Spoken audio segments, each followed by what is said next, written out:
Good evening. And as usual, my show would not be my show without technical difficulties. My computer was running very, very, very slow, and we had a issue with some audio, but we got it fixed, right? Right. For those of you listening in radio network land on Unrestricted Paranormal and on Paranormal King Radio Network, I'm Taryn. I'm the host of Paranormal Brew every Wednesday, 7:30. And I have a very, very special guest with me. I can now, how do you say your last name? Her first name is June, but every time I look at her name, I'm like, all right, is it Lundgren? Is it Lundgren? Is it, how do you say your last name? Well, my husband's cousin is Dolph Lundgren. So does that tell you? Lundgren. He's a big Lundgren. Swede. He's a big Swede. Yep. Awesome.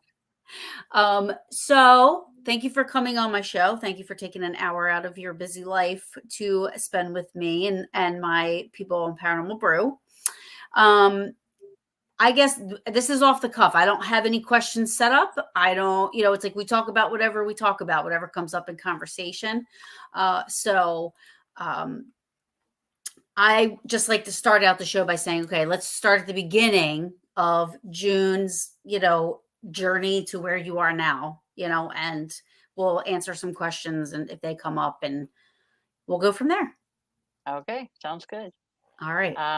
I've always had abilities. I was raised by my maternal grandmother and grandfather, and my grandmother was a psychic medium. All the women in our family, it's been inherited. And she knew from the moment she got me that I had abilities. She just wasn't sure, about what all I had. But the animals would come and talk to me from the time I was in the crib all the way up. And she taught me what she knew and what she could, you know, teach me. And as I grew older, my abilities grew stronger and more diverse. When I was about 4.5, 5, it was when how I saw demons started to change. Before that, I saw them as most humans do, either a black mist or a blob, or, some people shadow men, humanoid type figures. But after that, I saw them in their true form. I saw them, and it scared me. And Michael, the archangel, he's been with me since birth. He came and he said, you're seeing them how we see them. You're seeing them through the eyes of an angel. And of course, you're 5, you don't know what that Right. means. Right. And so he says, I want you to watch them. I want you to learn from them. He says, I want you to see how they work, learn how they work. It's going to come in handy when you grow up. So, you're 5, you're like, oh, okay, yeah, it's a game, you watch. And I was doing that for forever.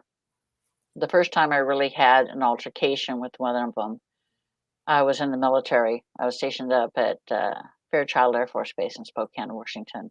Okay, hold up. And we got Thank you. Thank you so much for your service. I am a okay. huge supporter of our military and the American flag. I'm a huge patriot, so I have to thank you for your service. Thank you so Yeah, much. I spent 2 in the Army and 3 in the Air Force, so I Bless got you. around. God bless you. So go ahead. I'm sorry. Continue. That's I always okay. have to stop and I thank for Yeah, yeah.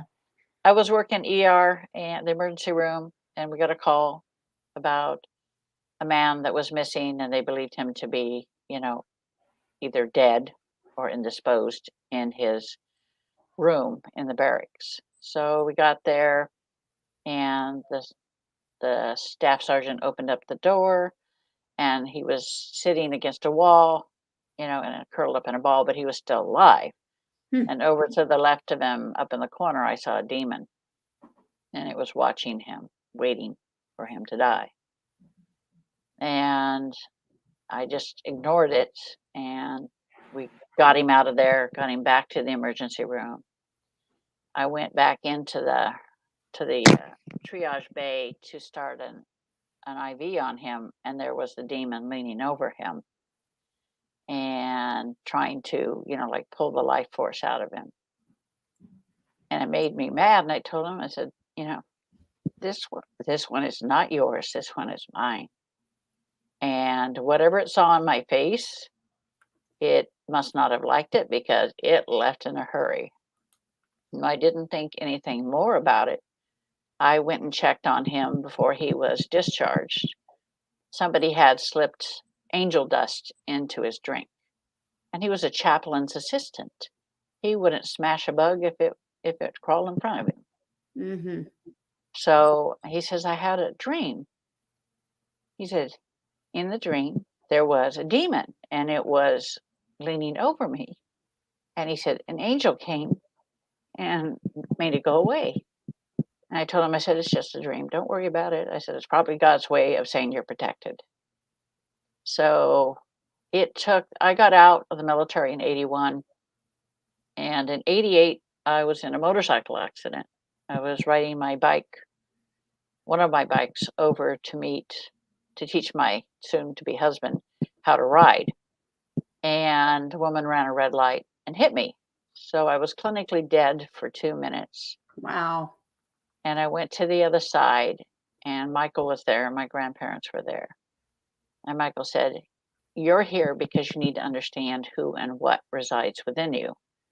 And I'm like, I'm just me. And he's like, no, you're not. And he touched my forehead, and I relived all of the physical world lives back to the current one. Wow. Oh, And yourself, your yeah, own life. Okay. yeah. And he says, look upon yourself. And it was the cloud turned into like a mirror. And I didn't look anything like me. I looked exactly like him. I was 7 feet tall. I had a 12-foot wingspan. My hair was dark auburn and long, and my eyes were greenish blue. And he says, this is who you truly are. He said, you are Ariel, the archangel. He said, you were sent down to relive physical world lives until you learn to have compassion for mankind. And he told me that in 1198 AD, a woman had, beseeched God to remove the demon from her.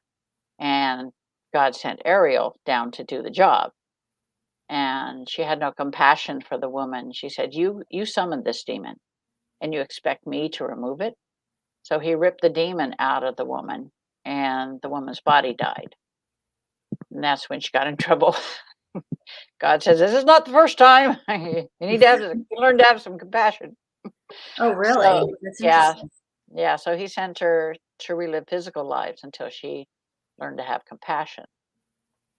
And when I was on the other side, I relived all those lives. So I have all the information and what happened. She had a tough time in the first 3 or 4 lives. But this is life number 131. But Wow. in all her lives, she has removed demons. And I've been doing it for the last 46 years. So I have a question really quick, because I noticed when you first started talking about seeing demons, you said that, other people view them as, you were saying, like shadow figures or this and that. So you put all of that into a demon category?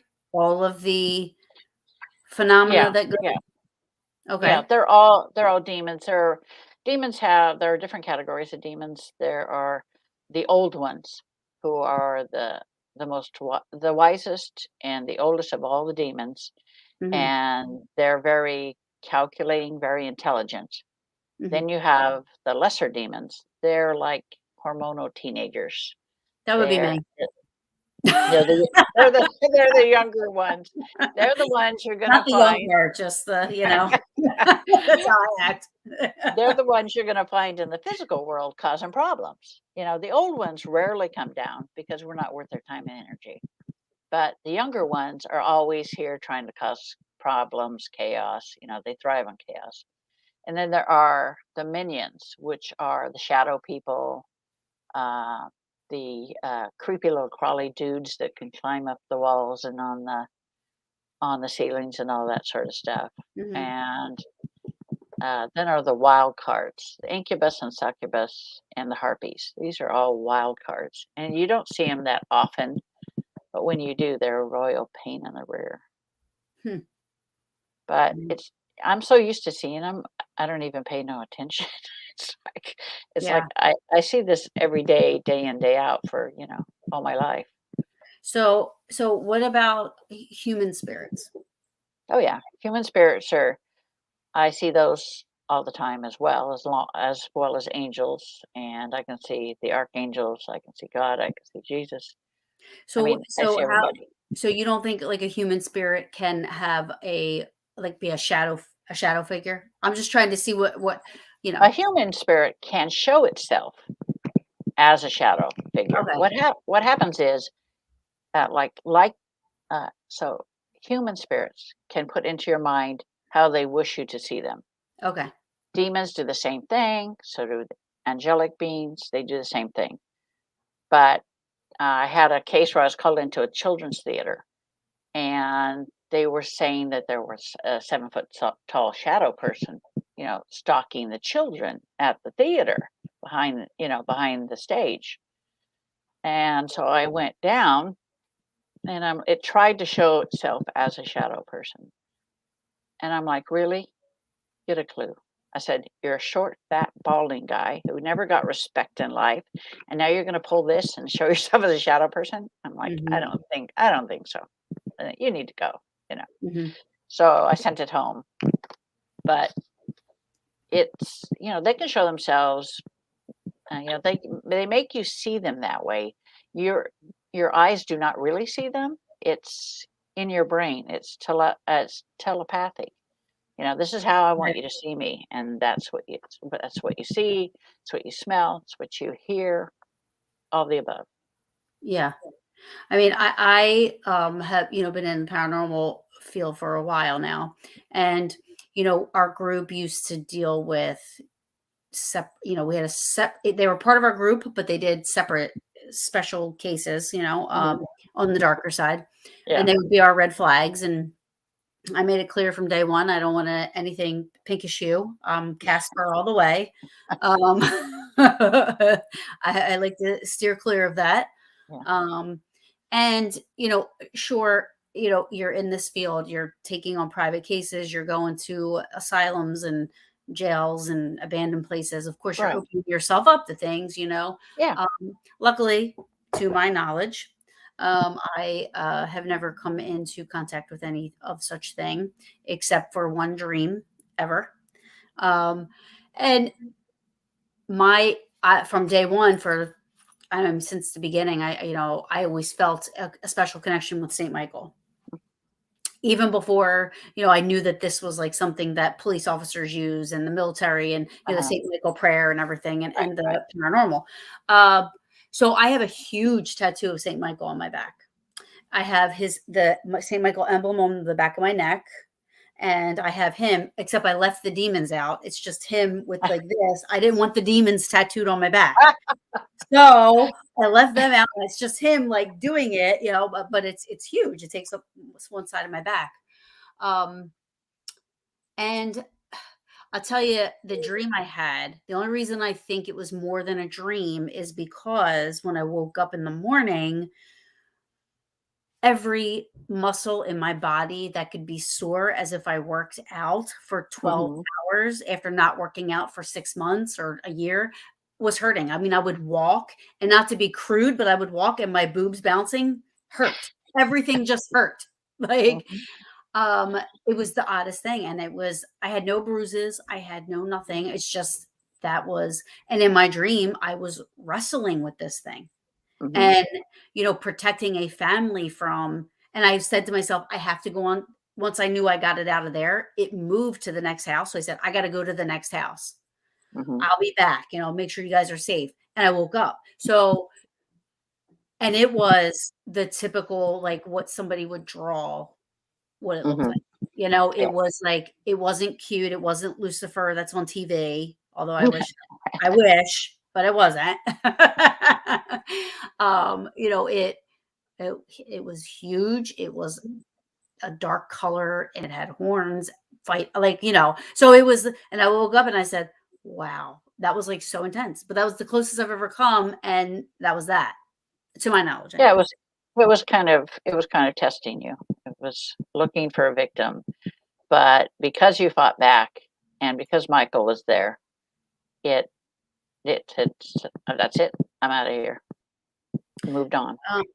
Somebody asked, who do you think the dark figure man with the top hat is? That's the one they call a shadow person. That's a shadow man with a hat. Some people call him the Hat Man. He's a shadow person, no matter what. Oh, he said, I have St. Michael fighting the devil and the cross with Jesus on my back. And his name's Roy Douglas. He's checking in. So Paranormal King Radio Network is Ross. He's the CEO of. Yeah, I know him. He asked, do you think your accident had anything to do with the demonic forces? No. It was for my awakening. Because I've always been able to see demons, understand them, because they speak Aramaic. My brain is hardwired to interpret. So I can see them, hear them, converse with them. And all it did was give me the answer to why I could do that and to get me going to doing my removals, to start in doing the removals and helping mankind.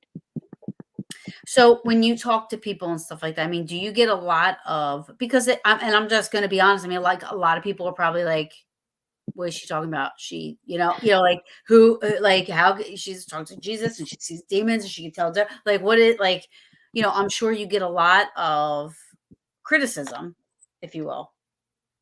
Yeah, it depends. People that, when I go do a removal, people that are present during the removal actually see physical manifestations of her. They see wings coming out of my shoulders. They see my eyes turn white. My voice and my face changes. So it would be different if I was just saying it and there weren't any physical manifestations, but they're there. And, for years I did removals and never thought about it. And then one day, because people would always look at me strange afterwards, and I never asked. I just like, okay, whatever. And then people started saying something. They said, "Do you realize that's what happens?" I'm like, "No, I don't have a mirror. I'm a little busy doing the removal." So there you go. Yeah. Yeah. And you don't feel anything when this is happening. You just kind of. What happens is she comes forward, and my physical consciousness goes to the back. Okay. I can see, hear, and feel everything. So I know what's going on. It's just she takes over. She comes forward, and demons are kind of stupid for the most part. At least the young ones. They don't. They look at the outside. They look at the external picture. They do not look any farther than that. They don't look any deeper, and that's their undoing. Because the moment she gets within arm's length, so to speak, of them, she comes forward, and they're like, "Oh crap!" They know they're in trouble. Because in the war between heaven and hell, Michael disarmed Lucifer and Ariel disarmed his son, his second in command. So they fear her. They do have respect for the Legion of Light, which is comprised of Michael, Gabriel, Raphael, and Ariel and Zebulun. And they actually fear them. Because when a demon dies, it no longer exists. It ceases to exist. But when we die, we just come right back if we want to. It's like, oh yeah, okay, I'm coming back. So you have a choice. Yeah, you do. It's free will. If you want to come back, then you come back. Ariel, unfortunately, had no free will, had no choice. She was sent back to her. Once she learned, this is her last lifetime, though. God was saying, okay, you've learned everything that you need to learn. And he says, so you can come home for good now. And I'm like, yay, I get to go home. But he says, I want all the knowledge from all of these lifetimes compiled into books. So he says, I want you to write 4 volumes of books. The first one should be out in December. It's called Demons Seer, The Awakening. And what it does is it talks about how the negative entities affect us in the physical world, what they're doing behind the scenes, who they're attaching themselves to, how they work. There's really good. There's a couple of really good, important chapters. One is on protection, and the other one is on how to help yourself and where to find help. And I've gotten, the Johnson brothers, Keith and his brother, they've decided to, be in my book for people to find help through them. And Ron Fael, the Archbishop of the Order of Saint Michael of Exorcists, he's agreed to be in there as well for people to come to for help. And I have a few other people in there as well as my own links. So, because people need help, and I live on the West Coast and I can do removals from a distance, and it only takes a few minutes. If I get a picture or an email or a phone call, then I know what's there. I know how it became attached to the individual and what it's doing to the individual. I've removed them as far away as the Netherlands and Australia. All I need is the picture, because on the other side, there's no distance. The concept of distance doesn't exist. Distance or time, right? Yeah, yeah. And in God's realm, there is no space, there is no time, there is no distance. That's why Michael can be in 1,000 places at the same time, because there's no distance. Mm-hmm.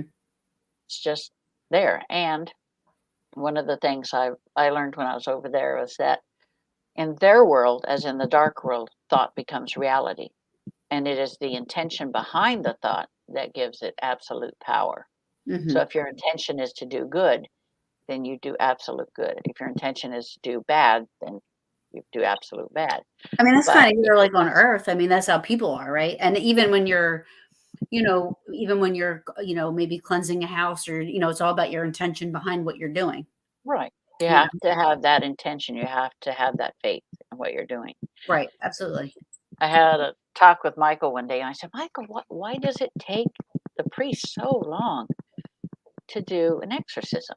I don't understand why it takes them so long.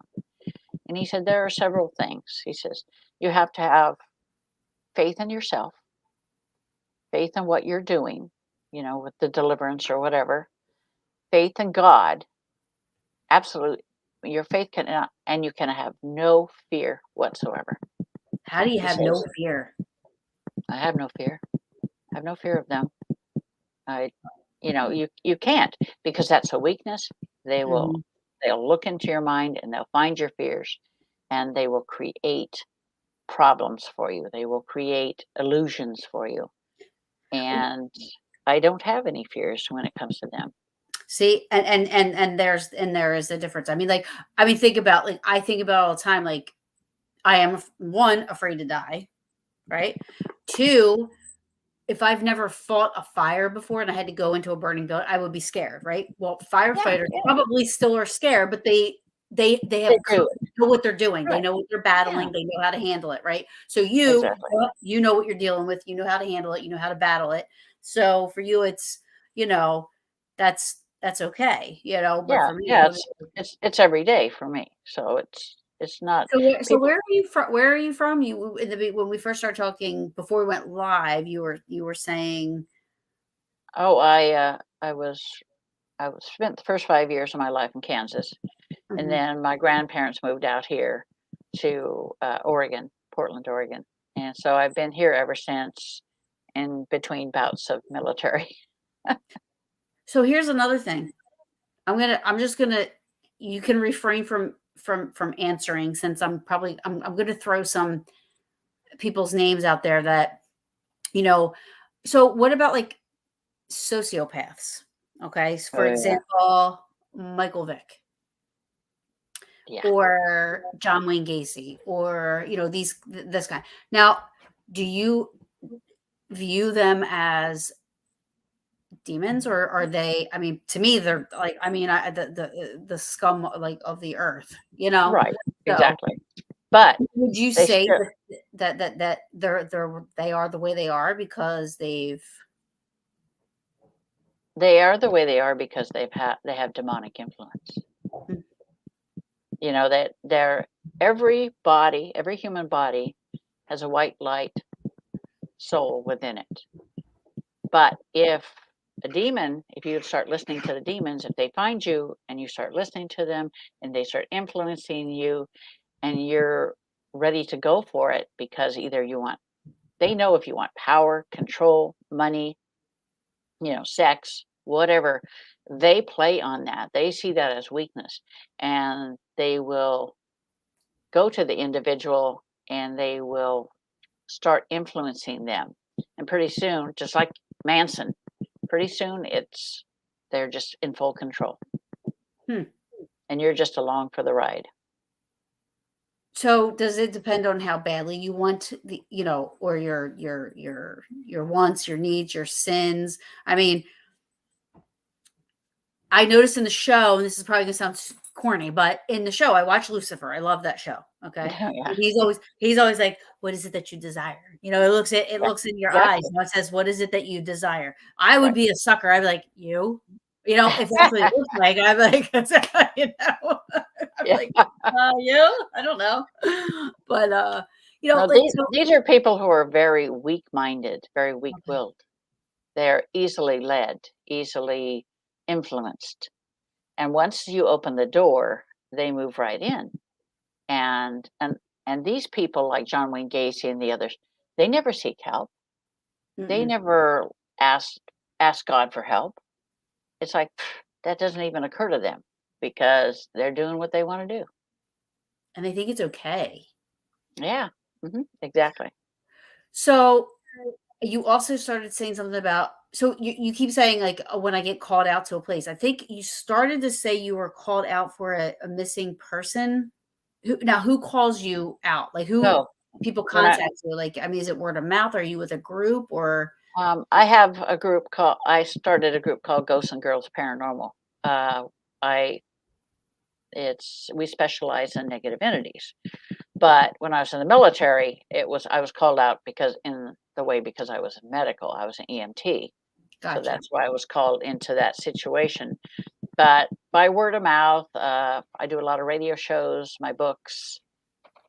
People find me. People tell me all the time that they've been looking for years for help, and they couldn't find it, and and the stuff they get off the web, the idiots that will tell them, "Oh, just walk backwards in a circle 3 times and that'll get rid of them." Or just, show them love and light and that'll make them go away. I'm like, "Really? Not? I've been doing this for 46 years. I've never seen it." It's like, I'd like to try that one, but it'd probably snap my head off though. Yeah.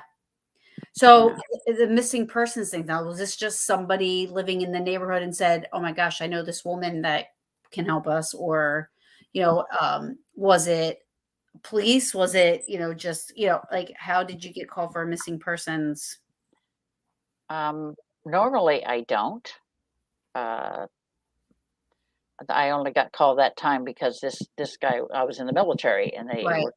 they thought he was dead basically. So they didn't want to open the door on their own. Oh, I'm sorry. They I didn't wanted realize they Yeah, they wanted somebody else to do the dirty work. I did not realize the two stories were connected. I apologize. No, I that's thought you were okay. gotcha. Okay. So that hasn't, that really hasn't. I do find missing animals though. Well, Once I'm that's at home. awesome. So That's I awesome. I get calls periodically because I'm an animal communicator as well. That I'm like, okay, give me a picture, and they trot on home. A couple days later, I'm like, they'll be on their way, so you just watch for them. It's interesting you bring the animal communicator thing up. I don't think I'm like full blown, like I don't think I full blown have abilities, whether it's I just don't allow them to come out or I'm like in denial. I don't know what it is because every now and then, I'm clairaudient, I can hear stuff, answers, Hmm. or every once in a while I get the impression of a person being in a location and it'll be some weird, odd, description and name and this and that. And then later on it gets confirmed, Right. or it doesn't happen often. It's, that's, but with animals, I mean, I save flies and I put them outside. Like I don't kill. I don't. I don't kill anything. I can't. I can't do I it. w- Maybe I by I accident. warn I warn them. I'm like, don't come in my house. If you come in my house, it's fair game. They're the hardest species to talk to because you've heard the saying, attention span of a gnat. Yeah. Yeah, that's all insects. It's Yeah. not like they all have varying degrees of attention spans. It's just they don't have it. That'd be me. That's me. But animals are closer to God than we are. Oh my They're God. simple, they're less complex, they don't have our baggage. So when they cross, they cross. It's like, yeah, I'm going home, no biggie. Yeah. And then they come back. The spring I have 2 pit bulls and a Springer. The pit bulls used to be my Doberman sisters. They came back to me, and my Springer is my original Springer this is her 5th incarnation, and she always finds her way back to me. Mm. Once they die, I hear them and I talk to them every day. And then when they've been reborn, they stop talking for a day or 2, and that's the way I know to start looking for them. And I do, and I find them. So I feel like there's little things here and there that for some reason there's only certain things that I can feel coming from an animal. And it's people are gonna say, oh, you can totally tell when that is. But like I always know when animals, whether it be a dog or horses or foxes, whatever it is, Mhm. are like very, very thirsty. Yeah. So it's weird, but I do, and like I will put water out, and no matter what it is, it just comes running for the water and just starts like drinking and drinking. And I'm like, why is it that I just pick up on that, right? Well, for one thing, it's an overwhelming need. Yeah, It's like it's an absolute need, and it's foremost in their mind. And so that's what you're picking up on. You're actually communicating with them. You just don't realize it. yeah, yeah. And then this is going to sound horrible. The other thing is, and one of the reasons why New Jersey I don't like because wherever there's green, they want to build, right? Ugh, yeah. Causes more and more animals on the side of the road, Yeah. Whatever. But when I pass a deer, let's say, it's like I literally get this scene in my head. I see like the last 3 seconds. And I actually see this poor thing getting hit by a car. You know what I mean? And I'll drive home sometimes crying my eyes out because I'm like, I hate people. Why do they speed? Blah blah blah. I'm like so upset about it. You know, but that's the other thing that I get. Because it's such a traumatic death that part stays. It's kind of like a person when they are stuck in their death state. Mhm. It's so traumatic that it's like it sends it out to the universe, so to speak. Oh yeah, and I catch it. Let me tell you. Yeah. Yeah. I think my boyfriend thinks I'm crazy, but I'll call him sometimes. I'm like, he'll go, "What's wrong?" I'm like, "There's a baby deer on the side of the road. The mom was there." Blah, blah. He's like, "You saw that?" And I'm like, "Not at the time, no." You know what I mean? Like, 'cause I'm like seeing this whole scene in my head, and I'm like, Yeah. "Oh, Yeah. people," you know. But that's really like, and I don't talk about that a lot because again, you never know how that's going to be perceived from people. That people think you're cuckoo for Cocoa Puffs. It's like, but I can't explain it, and it happens, and it You could sucks. you And could I im- wish, you could improve that. well, I wish I could, my own pets. I mean, I know them personality wise, but Right. I wish I could know what's, as we all do. I'm sure. Wish we Mhm. knew what, if they're hurting, if their belly's Right. hurt, or Right. Right. because, but that hasn't been in my favor. Not Well, that bad, anyway. a lot of people are um, they ha- they have a mental block because they know there's pain there. They know there's fear there about like the dark ones. Nobody wants to deal with that, and a lot of people will shut themselves down. It's like I have a friend who's very, very empathic, And I told him, I said, I'm empathic as well. I said, but you cannot feel the person's emotions and deal with the demon. Because if I were to pick up the person's feeling bad or feeling afraid, then the demon would strike out at that individual. Hmm. And I can't let that happen. So I shut down my empathic abilities. I know what they're feeling. I just don't take it on because they see it as a weakness and they'll attack the individual, and I can't have that. Right. And see, I mean, the knowledge you have to have when dealing with a case like that, when helping somebody, there's a lot of times where people, they just don't know what they're doing. They get themselves and their team into a situation Yeah. where, it's not good and it's affecting, you Yeah, know, I've had to go in on. I'm a consultant as well. I've gone in with several groups where that's been the case. They've got an attachment because they went in and they provoked, and you don't piss off a demon and expect to remain unscathed. You don't want to piss them off because they'll look at you. I tell people, said the worst thing you can do is acknowledge them. If you're in a location and you see one, don't say, "Hey, Bob, do you think that was a shadow person or I just saw a shadow person?" If you do that, it makes them see you. You mhm. don't want them to see you. You want them to ignore you. But Well, people will inherently do that. yeah. Well, I mean, as an investigator myself, you know what I mean? I'm not Mhm. going in doing what you're doing. So I'm not going, like, I don't go to houses and, Hail Marys and, praying and, cleansing and doing all this stuff Yeah. I'm going in and I'm looking for Casper or I'm looking for Bob, Right. the Mhm. actual Bob.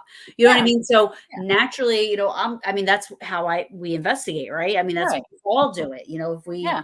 get any type of interaction, or what we think is an interaction or we see stuff, obviously we're going to say, hey, we just saw you, you know, um, Yeah. A human spirit's no big deal. I mean, right, it's the demons you want to avoid that at all costs right, because like I said, it makes you a target. right. So I guess I really wouldn't know, but my question would be like, how would somebody like myself, if I see a shadow figure, how would I know? I guess we call that discernment. You call it demon seer, but so discernment. So it would be able to recognize that little girl isn't really a little girl, you Hmm. know? Whereas me, I'd be like, hi, how are you? Like, come on over, let's play. Do you want to have tea party? Let's go. I wouldn't know any better.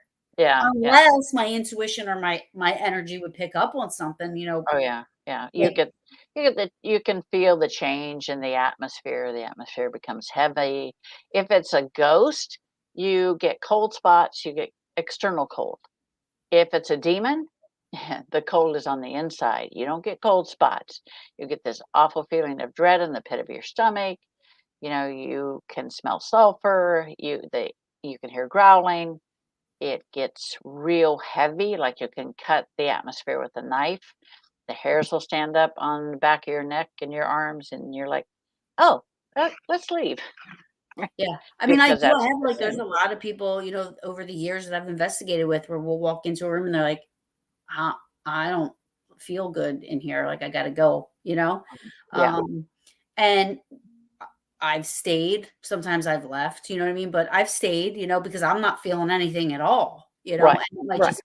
just, so um I mean, do you think I should, when that happens, do you think people that investigate and if one person feels something, you think everybody should kind of It follow it suit? depends.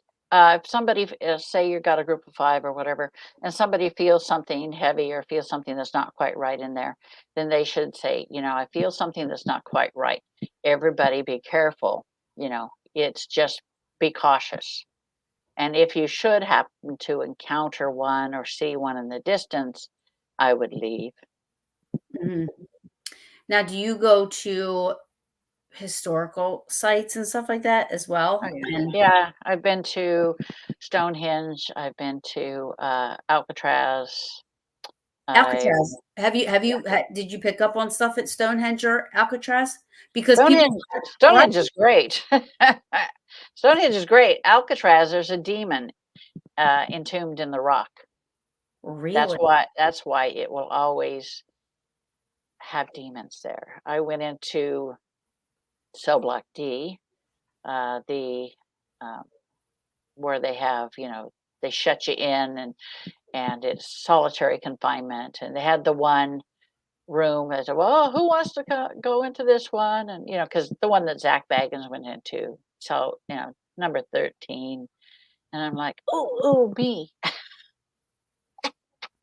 You can't see your hand in front of your face once you get in there and they shut the door.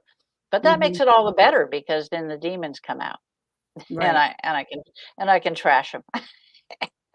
That's Well, the at fun least, part. I mean, at least I mean, you're very confident and you know what I mean? So that's great. I mean, it's, I know a lot of people that do it and, of course you have to be cautious, Yeah. but you are aware of, and 46 years is a long time. I'm sure you've tripped and had to get back up and said, okay, this is how I'm going to do it this time because this happened that way this time.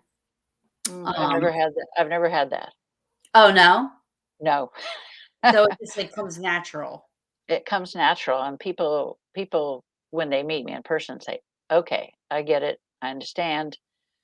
And I'm like, "Yeah, it's like, this is something I've been doing all my life. It's not something that doesn't come naturally to me." And so, and it gives me, I have the edge because I can see through her eyes. So I know where a demon is, and I know one's coming before anyone else. I can feel it coming. I can feel it. It's just a matter of when, not if the other So shoe like, falls. so would it be like, oh, me and you, okay, we're friends and you're hanging out. Would you call me like, Taryn, you need to do this, this, and this because Hmm. in time, like, so do you pick up on that stuff? You would like, Yep. you'll call somebody and just say, hey, Yep. what about when a group reaches out to you? Yeah. It, When a group reaches out to me, I know instantly who did what and why they attached to the individual. okay. And it's like I had this one group in Canada, and I'm like, this guy. I said he was provoking them. He was pissing them off. He was challenging them. And I said, that's why he ended up with the attachment.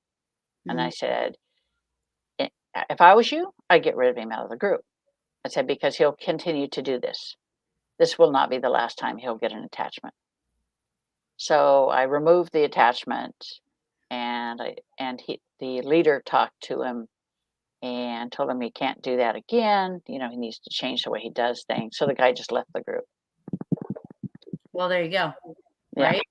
I mean, I know when I was with my group and I was training, we had 3 months of training and went had a lot of different classes and stuff, and I remember my director just saying, "If anybody to, wants to do negative cases or wants to, fight the dark side, then you have to question right then and there. Hmm. Just who wants to do this? Who Yeah. wants to do No, it?" nobody in their right mind wants to do it. I mean, Right, it's a calling or it's not. right. And for me, it's I've done it in all my other lifetimes, and this one it's just natural. So it's just as long as I'm upright, I'll continue. Yeah, and it's awesome because I feel like a lot of us in the paranormal field, and I do put you in that, you know what I mean? You're in that with us, but a lot of people, the ones that are true to the game and are true to what we do and what you're doing and what you're doing it for, Right. um, they come from backgrounds where you're already helping people. Yeah. I'm in the medical field. You Yeah. are in the military. I have friends that are EMTs. Corrections officers, like people that are Mhm. actually helping the world, make Right. the world a better place. Right. Yeah. Yeah. So it's this is just another outlet to be able to Yeah. do that. You know. Exactly. It's just another way of helping. That's all it Now, is. do you have family, June? Do you mind me asking? Yeah, I have a son. One. Okay. And then, like, how did they respond to your? abilities and your um He's grown up with it. He has abilities himself, but he's trying to come to terms with it, and he doesn't want to do what I do. He doesn't want to be involved in that sort of thing. And that's fine with me. I don't care. That's not his thing. It's not his thing. But I told him, I said, that your abilities will help you later in life. It'll help you make decisions. It'll help give you comfort. You know. mhm. And um my husband's agnostic. If okay, you can't if you can't touch it, feel it, or see it, it doesn't exist. that's interesting. Until he saw a demon. I mean, Oh, until he saw a shadow person. Then it's like, I never want to see that again. yeah, and my boyfriend is the same. He doesn't want to, he doesn't ever tell me that he doesn't disbelieve, but he doesn't want to see it because he doesn't Yeah, want to believe for right. sure. Yeah, He's like, I'm good where I'm at. I'm good. yeah, I'm like, he's like, I don't want to yeah. experience anything. And he was in the Yeah. military, he was Uh-huh. in the military and, you know, but it's, so you're very, very involved. I do my show weekly. Occasionally I'm going on an investigation or helping out with an event, something, Yeah. This has got to be like a job for Yeah. you. Yeah. I'm going to retire the end of this year from medicine. Okay. So I'll be doing this full time. I can do it full time now if I wanted to, but I work 10, 11-hour shifts. Yeah. So it's not happening. I do it on the weekends, on my days off. I used to get like 10, 15 requests for help, removals a month. Now I get 25 to 30. Wow. That's a lot. Yeah. See, Yeah. and the problem is, and why I started my show, and I don't mean to disrespect anybody out there that listens or likes the TV shows, but um once like Ghost Hunters was awesome, kind of like opened when they The first door. started, Yeah. it kind of like put this onto it, took it out of it being a taboo thing, right? All of a sudden Right. it's cool. And they loved the concept, but Ghost Hunters, every show they didn't find something. To me, Right. that's what I loved because when they did find something, to me, they were more legit than Hmm. Yeah. the shows Yeah. where every show they were finding something. I'm like, "Oh, come on." Right. You know? Exactly. Exactly. Yeah. You're Um, not you're not always going to find something. yeah, I mean, they don't act on cue. It's impossible, so, but then you started to get I think because people wanted to see what they see in movies, Oh yeah. Yeah. right? They wanted to Hollywood. see this stuff. So then you got the shows that started to come out that just everything was negative, right? So Right. then Right. people started to think everything is negative. And I mean, we had calls with people that, oh, someone tried to push me down the steps. I'm like, listen, if something you can't see wants to push you down the steps, it's going to push you down the steps. Oh yeah. Yeah. Right? I'm like, and not that I don't think what they were, I would just say, maybe their energy was just a little stronger than what they were just trying to get your Yeah. attention. But 9 times out of 10 when I go in, it's a human spirit. It's grandma, it's grandpa, whatever. I talk to them. I be the go-between between the living and the dead, and we get everything settled down. Not a big right. deal. Right. Um, and that's one thing. Like there's people out there that, these ghost groups or whoever, but that's why I started because I said people need to be educated. They need to know like Yes. really what is and what isn't, what's out there and different on all levels. Like I've had all kinds of different people on here, Yeah. UFOs, Bigfoots, Right. whatever. I mean, and that was my other thing too, when you were describing shadow people that are 7 feet tall. I'm thinking, wonder if that's like Bigfoot. Maybe that's like not saying we're labeling this as Bigfoot, right? Maybe it's a 7 foot shadow person, and you see him, then he's gone. Maybe that's why we can't get any true evidence of Bigfoot, because as soon Yeah, as you get he's that, around.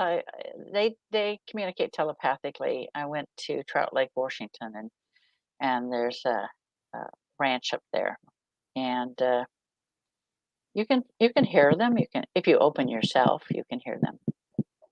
You know, they didn't want anything to do with us, and I don't blame them, really. Right. I and that's the thing. Like I'm all my focus is on, Caspers and ghosties and stuff like fun stuff, right? The fun Yeah, stuff. yeah, the good stuff. Um, yeah. So I've never really put all my energy or any energy really into Bigfoot or aliens, UFOs, and stuff like that. I'm interested, which I have people like all kinds of people on my show because I Right. want to I want to learn, about all aspects of it. Um, um, so that's, I mean, I don't want to say I'm open to it, but like I'm not closed-minded, if that makes Yeah, sense. yeah, I'm exactly. Yeah, yeah, I'm not gonna go put a backpack on and go hitchhike, go backpacking through the woods looking for Bigfoot. I'm not gonna do it. I just unless one of my friends and groups is like, "Oh, we're going here to go for. You want to go?" I'm like, "Yeah, sure, yeah, go." I I you go. don't Yeah, believe I'm going to experience anything. So yeah, if I do, it'd be great, but you know, yeah. Yes, my grandmother gave me a bit of advice. She said, always keep an open mind. And then she quoted Shakespeare, and she said, "There are more things in heaven and earth, Horatio, than are dreamt up in your philosophy." So wow. you never, ever stop learning. Hmm. Um, Gambling God, does she think Zach Bagans will ever have her back on the show? I think I scared him too much. When he held my hand and he could see what I see, you saw how quickly he let go of Uh-huh. it. Billy and I were like, I told Billy, I said, he doesn't want to see what I see. And then Billy started hearing something in his left ear. He says, "What is that I'm hearing?" I'm like, "Oh, that's just a demon. Don't worry about it." Yeah, but it seems like he likes that stuff. He does. Yeah. There Isn't he that isn't likes that like isn't that it's the scary in itself? the drama. It's the drama. Yeah. Well, and that's the thing. Like I think about my nieces and nephews, and I have like 15 nieces and nephews. I'm looking at them. I'm like, if one of them watch his show and thinks, "Oh, that's what you're supposed to do. I'm gonna go run around in the cemetery or an abandoned building and tell things to throw things at me and Yeah. and do this and do that." I'm like, that's not what you do, No. and so I that's another reason why I wanna do this because that's not how you investigate. That's No. TV, that's entertainment, that's, you Yeah. know, um, but Yeah, that's I still do love ghost hunt. Like I love Jason Hawes and ghost hunters, like I still think they're solid people and good investigators. I mean, I think that they know what they're doing and I think the best show I ever saw was people will probably disagree with me, but was a Paranormal State Mhm, because they actually helped people. They brought in priests, they brought in, psychologists, they brought in, you know, uh, chip coffee to help them make to communicate and stuff like that. They didn't just drop them and run. mhm. They actually helped them, resolve their problem or find help. Um, Roy Douglas says, "What do you think aliens are? Do you think they are just aliens or watchers?" Oh, they're aliens. Watchers are completely different. I don't know what a watcher is, so I can't answer. Watchers are kind of neutral. Some of them they have them in the white realm and they have them in the dark realm, but they're kind of neutral. They watch things, they learn things, they observe. They're all about observing and learning and watching humans and how they work. So they're kind of neutral. They most of the time they remain neutral. Every now and then you'll get one that's not. Um, I'm sorry. I'm reading something that's not very nice, so I don't know what to do, but I'm like ready to block the person. So I'm like, should I block this person? I said I don't know who he's talking to. Um, anyway, so so being with somebody that's not a believer, Hmm. does that affect your relationship at all? I mean, and then you're gonna be doing it full time. I mean, are you guys concerned at all about No, he might be. A lot of people. My husband's different. My husband's like, because my son asked him one day, what do you think about what mom does? And he says, may not believe the way your mother does. He says, but I've seen the good she does, and I will support her in every aspect of it. Hmm. Well, that's good because I Yeah. mean, it takes time away from. So you guys have to be really strong to be able to, you know what I mean? Like you're getting doing things like this and everything. Like I'm sure it takes time away from your relationship, and he doesn't believe it. So he's like, what the heck is she? I guess he has to. Yeah, he's good with it. It's not a problem with him, and we've been married for 32, going on 33 years. So So does he ever go anywhere with you? he went to the Queen Mary with me, but only because we got lost on the Queen Mary, and I'm like, oh man, I need to find somebody to help me with this. And this guy comes down the hall, and he's a ghost. And it's like, and I asked him, I said, it's like, I'm looking for the first class pool. Can you lead me? So you can see me? I'm like, yeah. My husband's like, what are you doing? I'm like, I'm talking to somebody. He says, oh, you're talking to your spooks. Like, yeah, yeah. I'm getting directions. That's awesome.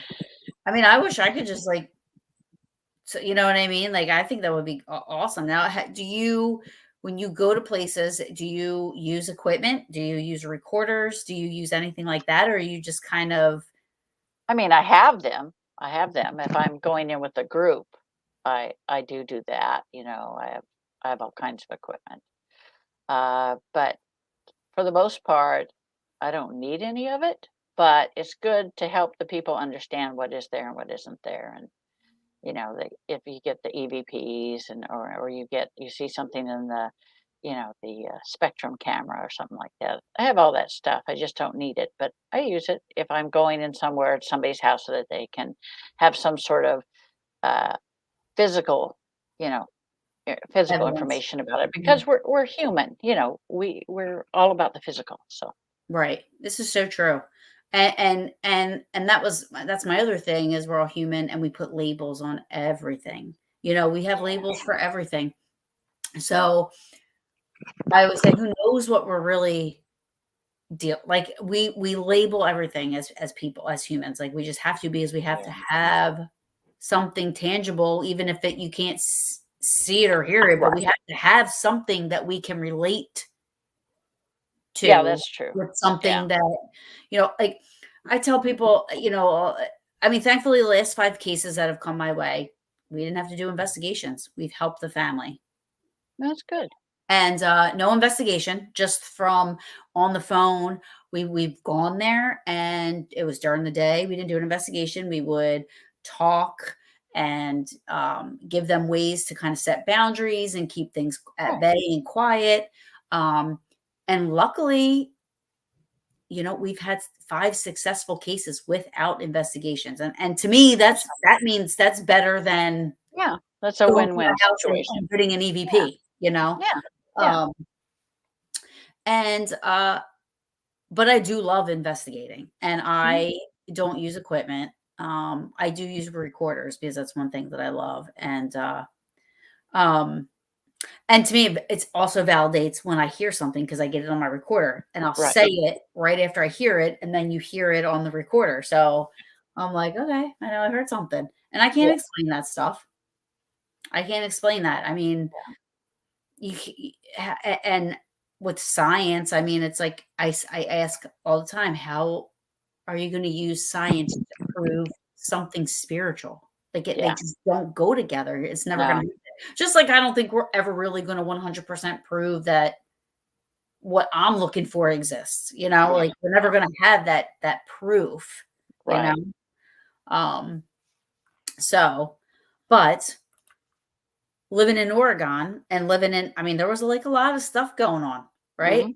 Yeah, In Oregon, and you're military, and so I'm sure you have beliefs in the Constitution, and what's right and what's wrong and stuff. And how does that affect you, because of how open you are to energy and the negative? And because I mean, that's To me, I feel like that would be exhausting. But I mean, if you 46 years in, I'm sure you know how to combat that.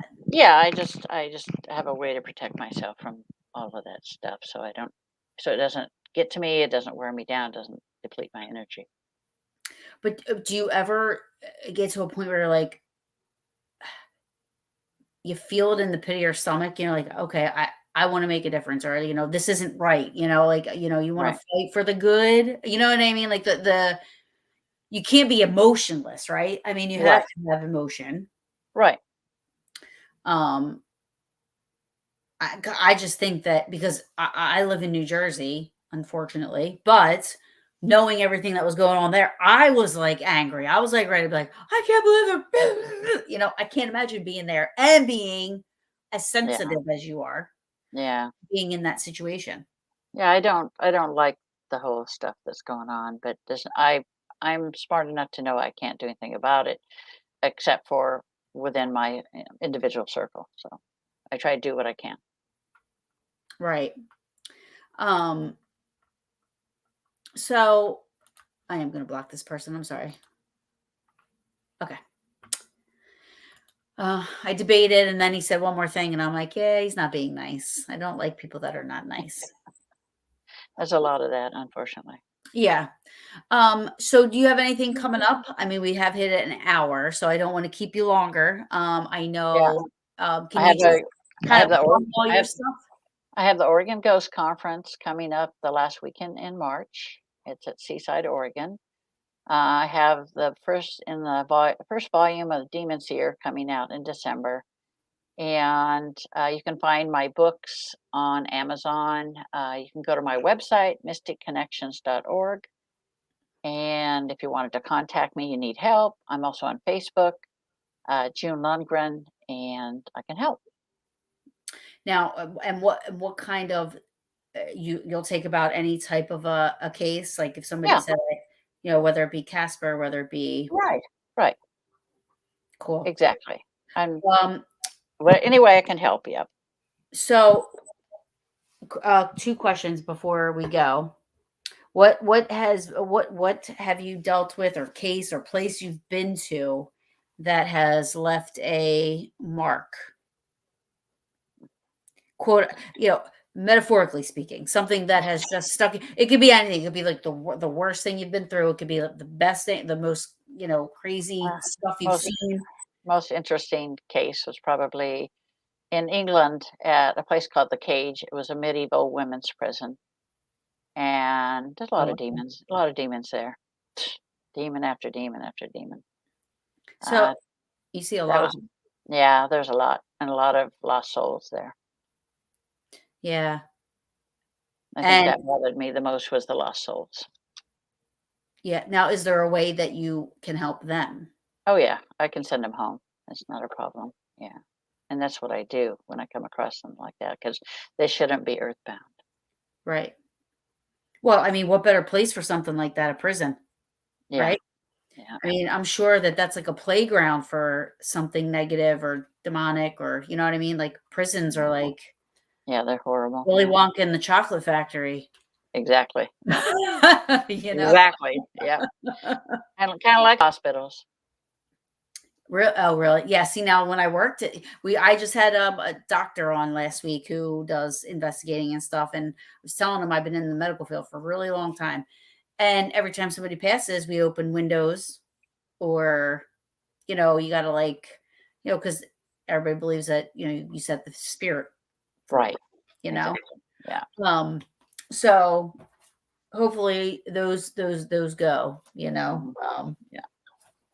So I started something at the end of my show.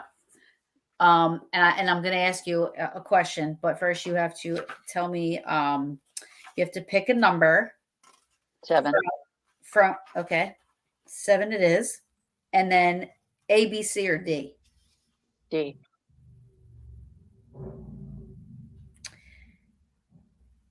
If you could have any, okay, so if it's called what if. Okay. All right, if you could have any room in the world become your bedroom from now on, which room would you choose? Mm, Probably Tower of London. was quite interesting. Wow. That is interesting. Yeah. Huh. I don't know. I mean, that's a weird what if question because room.